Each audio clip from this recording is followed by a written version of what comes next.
বৈশাখ মাসের বৃষ্টি পেয়ে আমার বেলি ফুল গাছগুলোয় খুব সুন্দর সুন্দর কিছু ফুল ফুটেছে।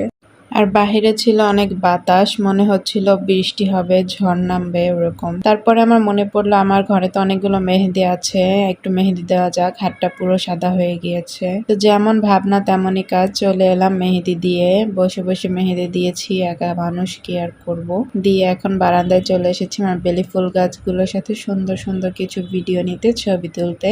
অনেকদিন পরে ভয়েস দিয়ে একটা ভিডিও করলাম।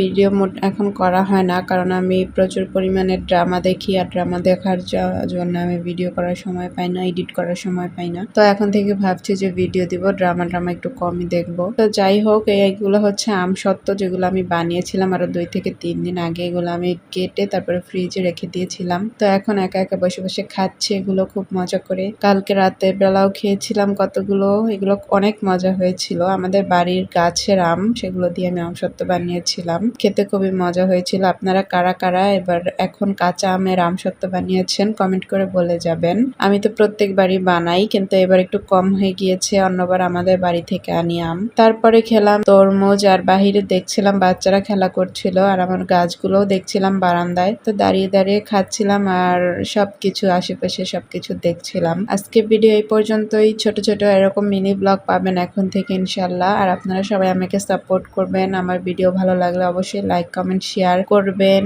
এবং আপনারা কোন ধরনের ভিডিও আমার কাছে চান সেটা জানাবেন। আমি চেষ্টা করব আমার মতো করে ভিডিও করে দেওয়ার। বাই দ্য ওয়ে, তরমুজটা কিন্তু অনেক মিষ্টি ছিল আর অনেক মজা ছিল। আজকের মতো এই পর্যন্তই। সবাই ভালো থাকবেন। আল্লাহ হাফেজ।